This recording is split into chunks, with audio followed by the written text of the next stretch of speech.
Who have we got? Hmm.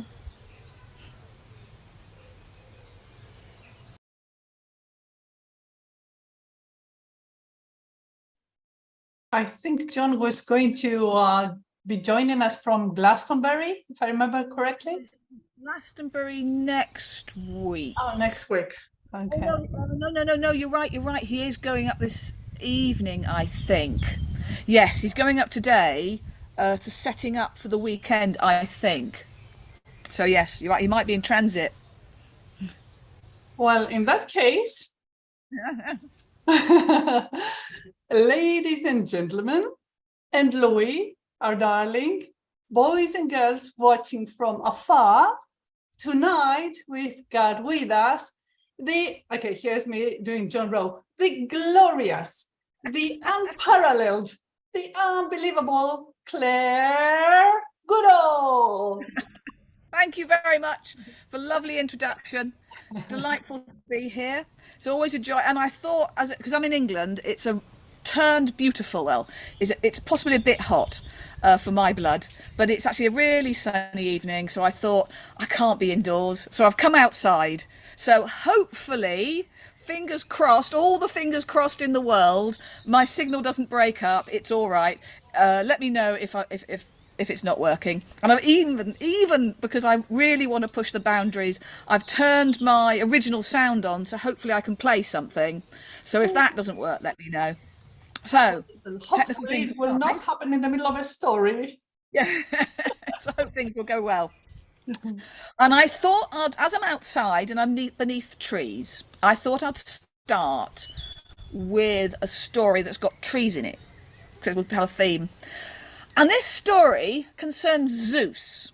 Now, Zeus was the king of the Greek gods, and Zeus had a party. And because Zeus was the king of the gods, everybody came. Because you don't turn down an invite from Zeus. All the people came. All the animals came. All the grasses came. All the flowers came, and all the trees came.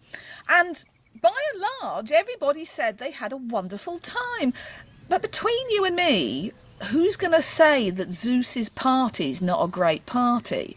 I would not be telling Zeus he hadn't put on a great party. So everybody said what a terrific party it was. Everybody really enjoyed themselves, and everybody went home saying how great the party was. And I'm sure it was a good party. But afterwards, when even Zeus has to clear up after a party, even when you're the king of the gods, you got to sort things out after a party. And he noticed his silver spoons were missing. They'd been there before. He'd put them out. He he was really proud of his silver spoons. Even God's got to have hobbies, but they were beautiful, beautiful working, beautiful spoons. And he thought, someone must have taken my spoons. So he thought he'd ask everyone who'd been at the party. And this is going to take a while because everyone had been at the party. He started with the people, the men and the women, the children, and he asked all of them, and none of them looked like they'd be brave enough to take his spoons, and he believed them. So having asked all the people, he went to the animals. And the animals said, take your spoons. Take the spoons of the king of the gods. It's madness. Wouldn't do that. Wouldn't take spoons. And every animal. And it took a while to ask because there's a lot of animals. And said they hadn't taken the spoons. That would be mad. Why would they want to? Why would they want the spoons? It's a strange thing to do, but they had all these marvellous things they had instead. Why would they want the spoons? It made no sense. And so he asked the grasses and the flowers said, we're beautiful enough without silver spoons, and how would we use them with flowers? And so all that was left, after we got rid of the people, the animals, the grasses and the flowers, all that was left went to the oak, and the oak said, why would I need your spoons? Look at these beautiful golden cups that I keep my acorns in. Why would I need spoons? I have gifts enough. I don't need spoons. And Zeus believed him. They went to the willow tree, and the willow tree said, have you seen my flowing branches that flow down to the water? They are so beautiful. Why would I need spoons? What would I do with spoons? I have beauty enough. And he went to the silver birch, and the silver birch said, yes, I've got silver, but it's my bark. Why would I need spoons when I have such beautiful silver bark? Why would I need your spoons? And Zeus believed the silver birch. And then Zeus asked the poplar tree, and the poplar tree said, I didn't do it. And Zeus was instantly suspicious.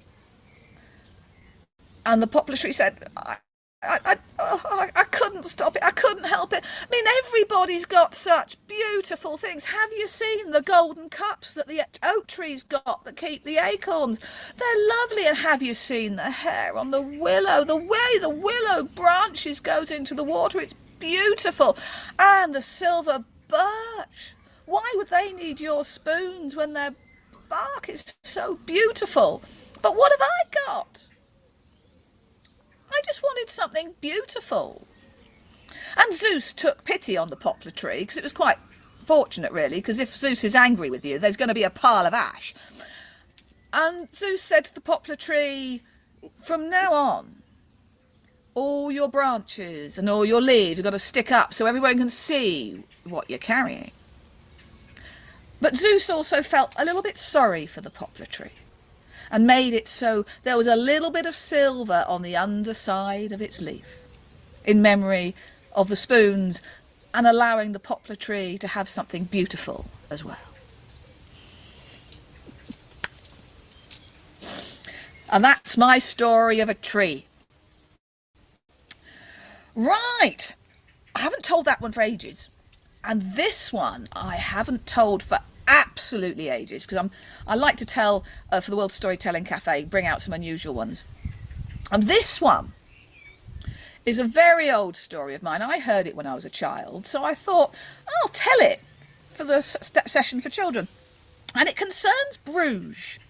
Bruges is in Belgium, and it's now known for being a very beautiful place, but not the centre of things, very much kind of to the side. But there was a time when Bruges was where it was happening. Bruges was an important port. Bruges had places to go, people to see, and things that were happening. And it was wealthy, because that's where the trade was going through. And the people of Bruges started building better and better and more beautiful buildings, and those are the buildings you can see in Bruges. And they thought, if we're going to be this powerful place, we want to look as though we're more than just wealthy. We need to show we have taste, we have class. So they thought the best way to do it was to make their town hall the most beautiful town hall in the whole of Belgium, if not the whole of Europe, if not the whole of the world. And of course, the best way to do it was to hire an artist, and seeing as this was in the Middle Ages, paint the most beautiful picture of the Last Supper of Jesus Christ, before he was betrayed and before he was taken away for execution. Because that was a good thing to have in your town hall, showed you were devout, showed you were grateful for the things that you were getting. So they found the best artist they could, and they brought him to Bruges, and they said, we want you to paint this magnificent painting, this huge painting,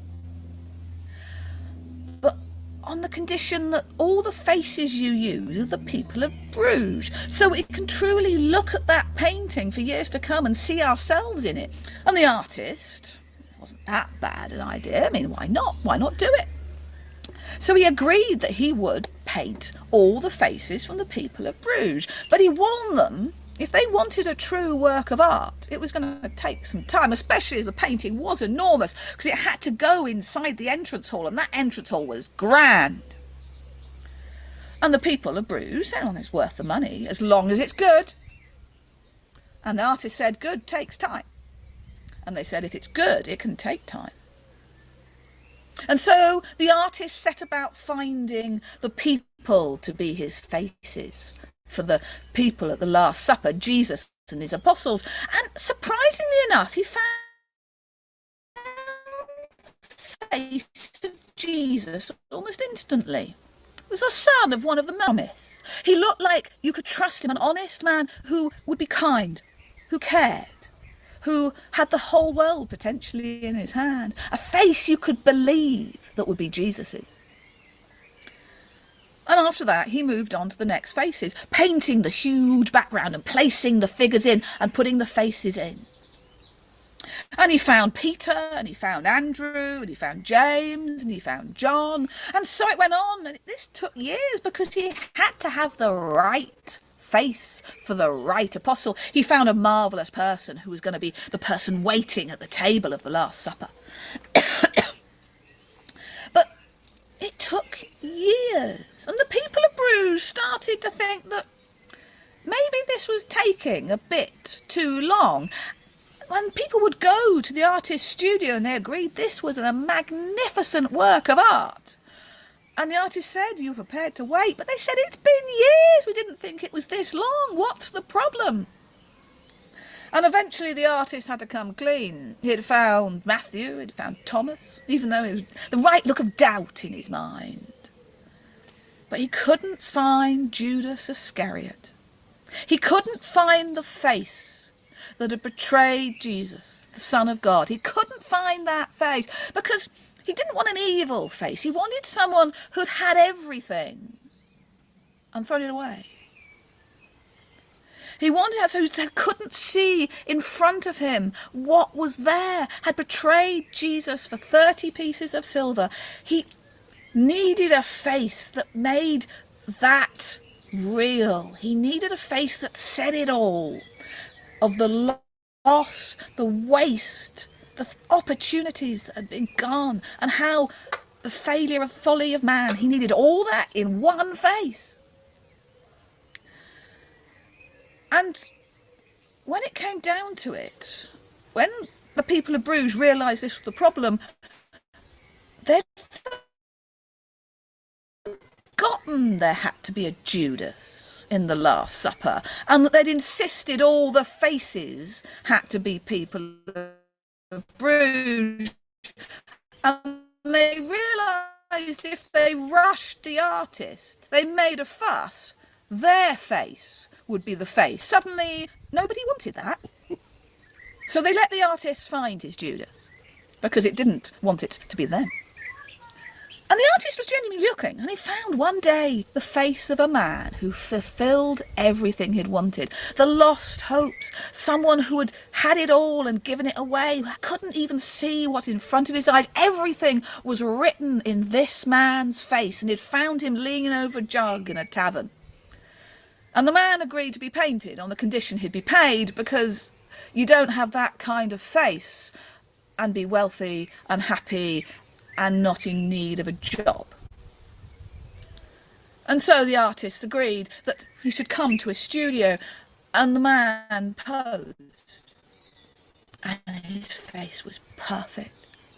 As the face was going in, the artist was thinking, this is my masterpiece. Every face tells a tale. You don't need to know who they are. You look at them and you can see. And he was painting in Judas's face and having a break because didn't need them. And the man came round the side of the painting, this huge painting, came round and burst into tears. Wept bitter tears. And the artist said, "Oh, I'm glad you appreciate my art. It is a very moving scene." And the man said, "It's not that. It's not that. This is a beautiful work of art. But it's not that. It's that years ago, when you started this painting, I was the face that you chose for Jesus. And I have wasted it all. And now you choose me for Judas." And that is my story of a painting in Bruges.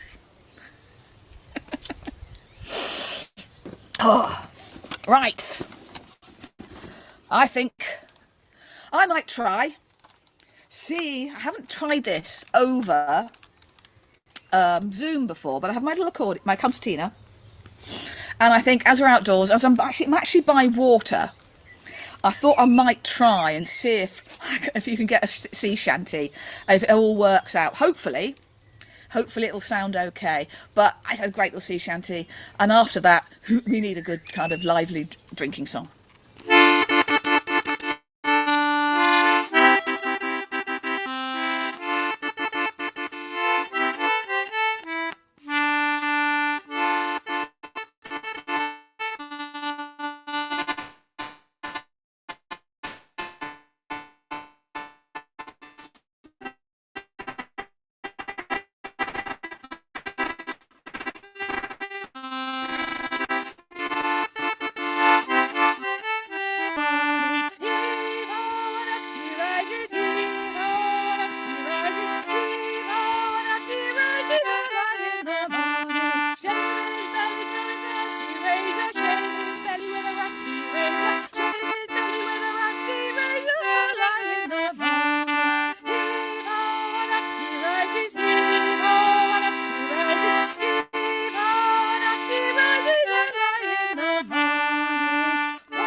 Right. Oh, hope you heard that all right.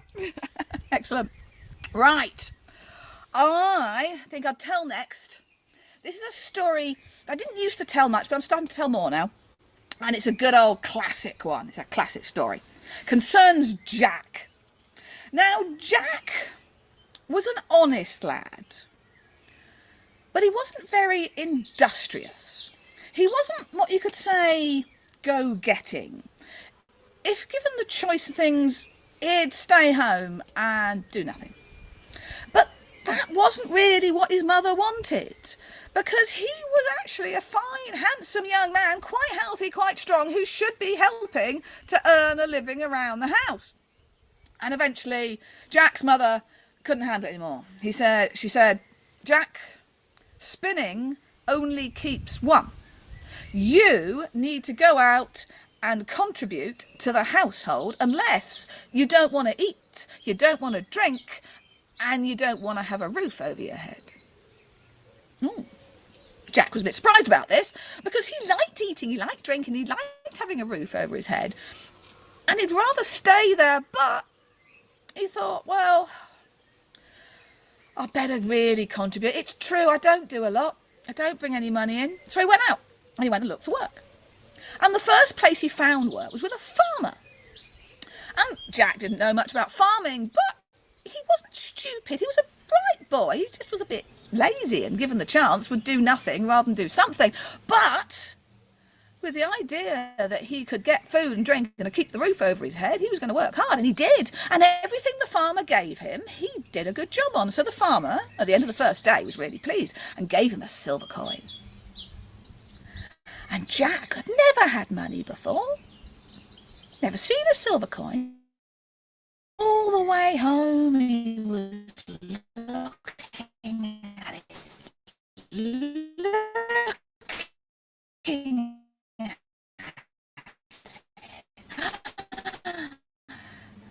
What an amazing thing. And the coin fell into the river.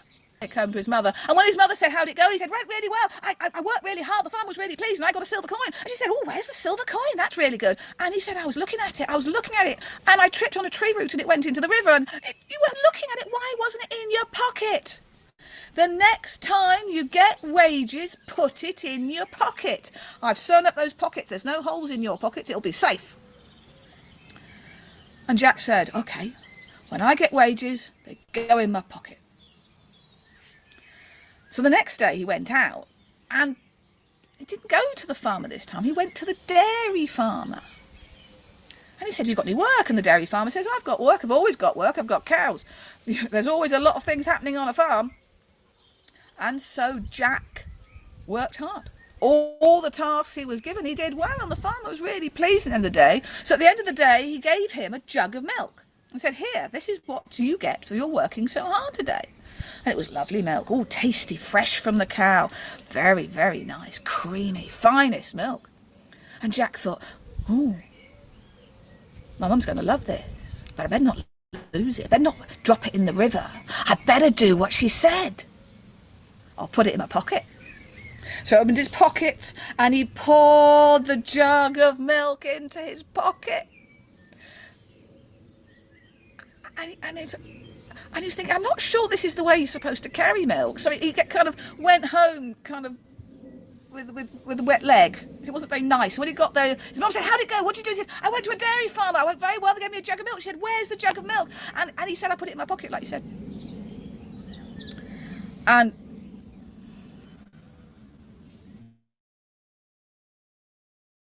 your pocket, you put milk and a jug on your head so you can take it home nice and easily and not spill it. Next time, put your wages on your head. I'll put my wages on my head next time, said Jack. But the next morning he didn't go back to the dairy farmer. He went to the cheesemaker. And again, he worked really hard. Did whatever the cheesemaker said. And he found out he actually had quite a hand for making cheese. And at the end of the day, the cheesemaker gave him a round of cheese. And Jack said, oh, my mum will love that. Nice cheese, looks really tasty. But, oh, how shall I get it home? Now, when I had the coin, it fell in the river because I didn't put it in my pocket. When I put my milk in the pocket, she said, put it on the head. Oh, I've got to put it in my head.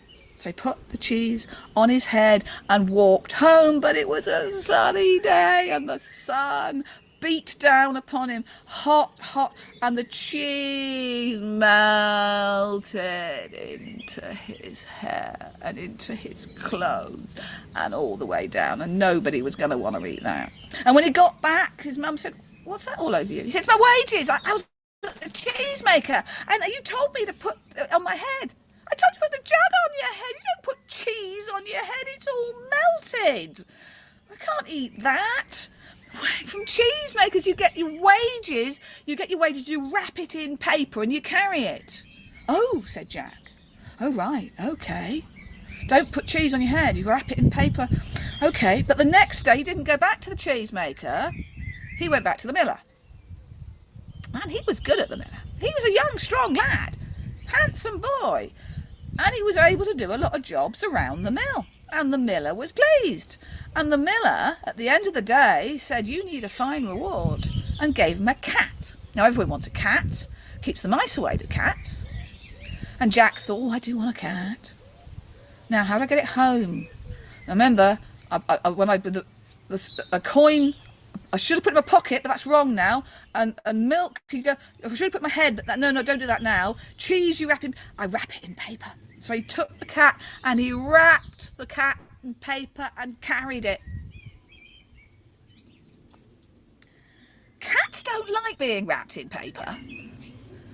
And these cats, proper mousers, ones that are good at catching mice, they really don't like being wrapped in paper. So the cat clawed out, and Jack couldn't hold an angry, clawing cat. The cat went and ran away. So all Jack had was a torn bit of paper to take to his mum when his mum said, "How'd it go today?" And Jack said, "Really well. The miller was really pleased, gave me a cat." And she said, "Where's the cat?" I wrapped it in paper. You wrap the cat in paper. You don't wrap cats in paper. But the next day he didn't go back to the miller. He went to the butcher. Now Jack's fine, handsome, strong young lad. Good at the butcher, a good strong arm, cutting that meat, making sure those things went well. And at the end of the day he was given a jointed ham. Ooh, lovely bit of ham that was. So big. And he thought, "Oh, I've got to get home to my mum." I didn't get her money when I was at the. She didn't get the silver coin. She didn't get the milk, so I poured it in my trousers. She didn't get the cheese because it melted my head. She didn't get the cat because I've wrapped that in paper. Really, really want to make sure she gets this ham. And she said to bring back the wages, I'll put it on a lead and carry it back. That'll do that. So he put the ham on a lead and carried it back. And every dog in the county ate it. So all by the time got back to his mum's, there was a bone, gnawed bone. It wasn't even good for soup. And Jack's mum said, how'd you go? He said, "Oh, great, I've got this." And he showed her the bone. What happened? I did what you said. I put on a lead and led it back. That's for a cat. For a ham, you put it on your back. Said Jack. I'll get it right. I'll do it right next time. I'll put it on the back. Wages on the back. That's what happens. But the next day, I didn't go back to the farmer, the dairy farmer, the cheesemonger. Didn't go back to the miller. Didn't even go back to the butcher. He went to the cow herder. And he was good at herding cows. He'd been good at all these jobs, actually. And at the end of the day, the farmer said, "You're really good. And we've got this old donkey, not a lot of life in it, but it'd be useful for you, I think. Useful for your mum to carry a few things. I think this donkey is a fair pay for the amount of work you've done today." And he gave him the donkey, and Jack said, "Oh God, I better get this back. Better get this back." Now, my mum didn't get the silver coin because it fell in the river because I put it in my pocket. She didn't get the milk because I didn't carry it in my head. I put that in my pocket. She didn't get the cheese because I didn't wrap it in paper and put it in my head. And she didn't get the cat because I wrapped that in paper rather than the lead. She didn't get the ham because I put that on a lead rather than put it in my back. So I've got to put this donkey on my back. That's the way to do it. I'll put the donkey in my back. My mum will have a donkey. Oh, well, she'll have a donkey. Useful things, donkeys. So he got the donkey. And it's a donkey. It might be an old donkey, but it's no lighter than a young donkey. So the Jack put the donkey on his back, and he was trying, and then to the donkey, because donkeys, as a rule, do not like being carried like that. And in the end, he kind of put it so the donkey's front hooves were over his shoulders and holding his back hooves, and the head of the donkey's about here, and the donkey's going into Jack's ears. And this is pretty heavy, even though he's kind of doing a piggy bank on the donkey. The donkey's still not happy about this because this is not what donkeys do, and he's kind of stumbling down the road with the donkey on his back, making a lot of noise. Well, it so happened that Jack's route back home from the cow herders went past the palace. And in the palace was the daughter of the local duke. And she had never laughed and she had never smiled. And there was nothing her father could do that made her laugh and make her smile or make her even toys. He loved his daughter, but his wealth was nothing. No gold, no jewels. She slept in silks. She was surrounded by everything anyone could want, but she still didn't smile, didn't laugh. And there was no joy in her life. And the father had got so desperate, he said, anyone who can make my daughter laugh, make my daughter smile, will have her hand in marriage. But no one had ever come and be able to do it. I don't know, they did jousting and it was all very nice, but it wasn't a laugh. And the princess, the girl, lived in the tower, and she was looking out her window as she watched Jack pass. And there was Jack with the donkey on his head, the donkey going, and going sideways, going, oh, come on, I've got to get you back. He's doing quite well. This is the furthest he's got anything. And he's going, I've got to get you back to my mum. As she said, I'm going to carry you. And the donkey's going, and the girl looks out of the window and her mouth starts to turn upwards. And as Jack kind of stumbles a bit to the side and said, come on, donkey, we can do it, it gets bigger and bigger. And as Jack is persuading the donkey, come on, donkey, we'll have a great time. You'll love it. And the donkey's going, ah, ah. And she starts to laugh and laugh. And she said, have you seen what's happening out the window? Have you seen what's going on out there? There's a man with a donkey on his back and he's trying to persuade his donkey this is the way that donkeys should travel. And he's trying to talk to the donkey and the donkey's having, it's so funny. And she kept on doing, and the maidservants brought the father, and the father went as his daughter was laughing. And he grabbed hold of her hand, he ran down the tower, and there was Jack at the bottom of it with a donkey on his back going, oh, come on, donkey, we'll be fine, we're nearly home. And he said, stop. And Jack said, I don't really want to stop, I've got a donkey on my back, it's really heavy. I said, no. You've made my daughter laugh. You've made my daughter smile. You can have her hand in marriage. And the daughter looked at the father, and then she looked at Jack. Now, Jack was a handsome lad. And he was a kind lad. And the princess looked at Jack, and Jack looked at the princess. And they kind of liked each other. Which is really unusual. You don't normally like people with donkeys on their backs. But Jack was able to get through that. And Jack thought it would be rather nice to have a princess, especially when it was so pretty and had such a kind look and was laughing so much at the moment. She must be a jolly person. And the princess thought, I'm never going to have a dull day with him. And so Jack and the princess married, and Jack's mother never had to send him out for work. And true to how he thought, Jack made the princess smile every day. So they lived happily ever after.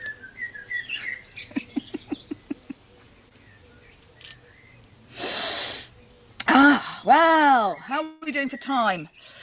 We have another 10 minutes. All right, okay, I'll do one more tale. I'll do one more twit tale. A quick glass of water.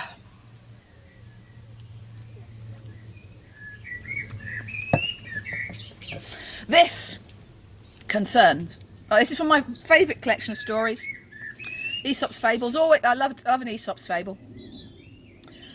Right, and it concerns the king of the beasts, the lion. Now, lions can go wherever they like. They can do whatever. Nobody gets in their way. Nobody tells them what to do of the other animals. So the lion goes where they want and does what they want. But a mouse has to be careful, because everybody's after a mouse. Everybody will have a mouse for a snack. A mouse doesn't get to choose to do, and nobody's frightened of mouse, unless you're an elephant, but we don't count them. And so the mouse had to be really careful, had to scurry around, had to keep an eye on what was going on. And this mouse was a clever mouse, but even the cleverest has a moment of inattention. Even the people who really think they're doing all right get distracted. And this mouse got distracted in the worst possible way. Was thinking about something else and happened to walk across a lion's paw. And the moment... And the lion wasn't particularly hungry, but you don't turn down a free meal. You don't turn down a little meal that's in your paw. But the mouse said, "Lion, lion, don't eat me. Don't eat me. I'll pay you back. You're not even hungry. Show some mercy. Let me go when you didn't have to, and I'll tell everyone that you're kind, that you're powerful and strong and generous and worthy of being a king." And the lion thought about it. He thought, I'm not hungry, and that's a clever little mouse. It's a good argument. I'm not sure many would be quite so eloquent when they're in a lion's paw. And he thought, "Mouse, I'll let you go, but you don't have to repay me in any way. I mean, what can you do? I'm the king of the beasts, and you're a mouse. I'm letting you go." And so the lion opened up his paw and the mouse ran away. And the lion did not think about it for a minute. He continued on his way, continued on doing his lion-y things. But the lion might be the king of the beasts, but they'd forgotten about one important thing, because the lion might be dangerous, but there's one creature more dangerous than any lion, and that's man. And this is the time of the Romans. This is the time when the Romans liked to have lions in the Colosseum. And the best way to catch them was to catch them in North Africa. And so the lion was walking along as it did, not taking any note of anything, and fell straight into a net. And the net moved it up, and the lion was all tangled up in the net. Oh! And he couldn't move. As strong and as hard and as much as he tried to get free, he couldn't. And all his strength was just making the ropes tighter. And the lion was thinking of all those other lions that had disappeared strangely and never seen again, and he's had a feeling that he knew now on what had happened to them. And it's that moment when a little voice picked up. "Hello." It was the mouse. And the lion said, "Oh, hello, mouse." The mouse said, "You let me go when you didn't have to. You were mercy, and I promised I would pay you back, so I will." And the mouse started gnawing at a rope.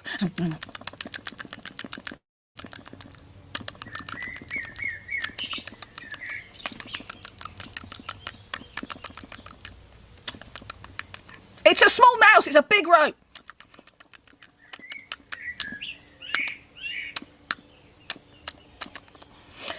And eventually the rope gave way, and the lion was able to move only a tiny bit more. And the lion said, "Mouse, I appreciate what you've done. You said you'd help me, and you tried. You tried very hard, but you're only a mouse and I'm a lion, and if I can't get out of this, it's more net than you can handle. But I do appreciate what you've done.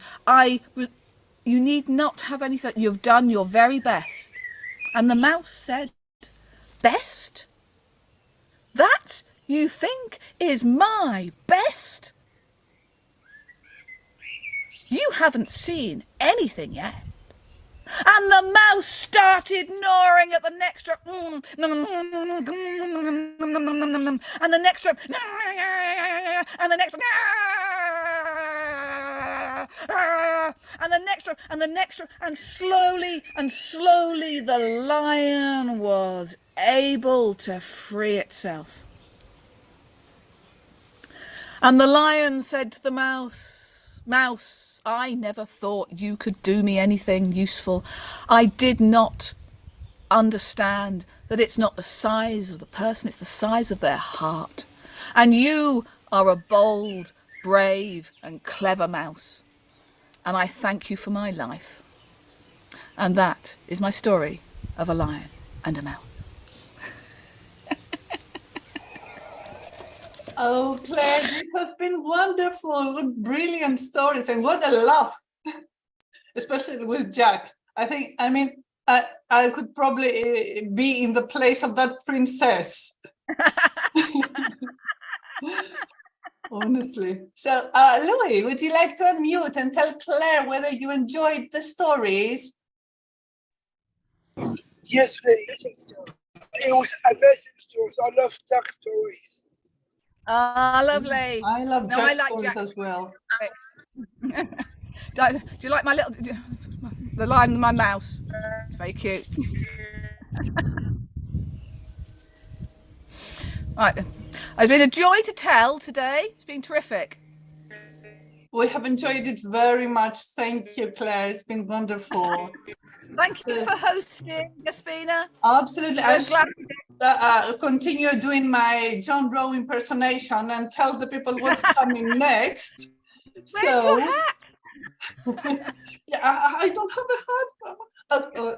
I'll just use this instead. Okay. Oh, that's lovely. Oh, That's great. Okay. So on Sunday, we have the World Story Round hosted by Mike Rust. And this is for kids at heart, older people, adults, but it's international and it's lovely, and people can go there and share stories even in other languages. So do try it out, you audience that's listening. And I cannot see you, but I know you're there. Now, for younger listeners, next Tuesday, it's going to be Young International Tellers, as normally. The World Story Round is at 6 p.m. on Sunday. And then again at 6 p.m. on Tuesday, it's Young International Tellers. And this will be hosted by John from Glastonbury Festival. So it's going to be something different than usual. And then next Friday, we've got stories for children, of course, but this time it's going to be the brilliant Michael Cairns doing the show. So do come and enjoy, and I hope you had a wonderful time with our lovely Claire. So thank you very much for being here. Lovely. Enjoy your swim, Louis. Yeah. Big cheese. Night all. Thank you for hosting, Despina. Absolutely, been a pleasure. Thank you for the stories and the song. Thank you. Oh yeah. Bye. Okay, bye.